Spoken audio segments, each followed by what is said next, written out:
Hey YouTube, it's Max, and this is my final version of my speech, which will be presented Wednesday at the Hicks Speaking Contest. So, away I go. Hello, my name is Max Anthony Kogut, and today I'd like to speak to you about coming out. Everyone has to come out. And when I say those words, coming out, most people will automatically think of a gay person walking in the proverbial closet. But I actually encourage thinking of it as sharing an intensely personal experience with someone else and walking out of whatever your personal closet may be. Each one of us has to tell someone close to them something we're not quite sure of how the other person will react to. It can be anything from, "Mom, I know you want me to go to college, but I want to join the army." Or something a bit more drastic like, "I don't know how you react to this, but zombies are taking over the world. Grab your pitchfork." In any case, the importance of your message tends to fall somewhere between inconsequential and dire. Coming out for me was about walking out of the gendered closet. The label on the outside of the door said girl, but inside it's boy. I never know how people will react to me when I tell them I'm transgendered. Transgendered meaning I was born female, but should have been born male. Because being transgendered not only helps shape how I see the world, but also how I react to people around me. So it's very important for me to see how people react to me when I come out. Letting people know that I prefer the name Max and like to be referred to using male pronouns has had an entire host of responses. The nicest being a hug and saying I accept you for who you are, or the much worse condemnation from which I have experienced. One of my more funny, interesting coming out stories was this.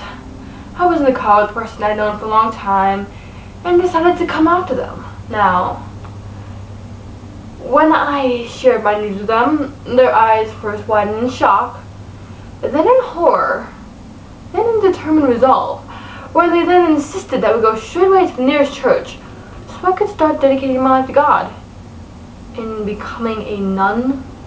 Now, becoming a nun is not on my list of things to do with a trans guy, I'll tell you that much. In any case, usually when you're telling a difficult truth to someone, the reactions you picture in your head tend to be worse than they actually are in real life. Take my good friend Izzy, for example. The first time he was willing to come out to his mom as transgendered was on National Coming Out Day, and understandably, he was pretty terrified. He pictured being thrown out, being disowned, and all kinds of bad things that can happen. So he sat his mom down, did the whole "there's something I need to tell you" thing, and spilled his heart out about wanting to have a male body. His mom's reaction was this: "I already knew that."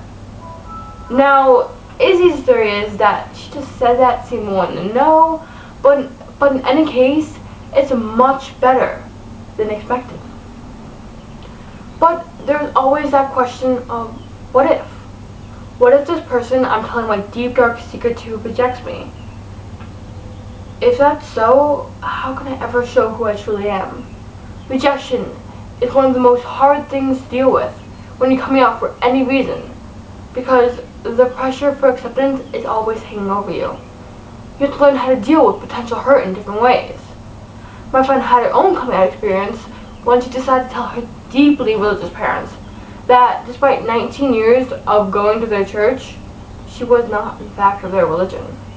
She felt she needed to stop going to church for her own mental clarity. Her closet was that of agnosticism, while the house around her was a witness to their faith. Not only did her family not understand her coming out, as a customer of their church, they completely shunned her, and she was devoid of contact from a family whom she loved. She ended up having to move into her friend's house. Although it's strange, if she had not been brave enough to come out and tell what she truly believed in, she would not be the strong, confident, or independent person she is today. And she would not be going to college to study becoming a biochemist. She'd be living at home, living a life that she didn't want, with a family who wasn't actually there for her through it all. This leads me to my final point. People's perceptions of you don't make up who you are. When you're coming out, how the other person reacts when you're coming out, it's on them. Each one of us has to move past the perceptions that other people place on us and become affirmed of who we are in our own minds. You will have to tell people things that they don't want to hear. Some will take it in stride and accept you, and others sadly will reject you. You might lose a friend, family, job, something else important. But the most dire thing to remember through it all is not to lose yourself in the process. Don't be trapped in somewhere or in something which you don't belong. Embrace the differences that make you unique and jump out of the box. Because in the end, you only have you. In the end, the people that love you and accept you for the cool person you are the people who are worth your time. So, come out, whoever you are. Thank you. Okay, guys, you know your job. Comment. Tell me what you liked, what you didn't like.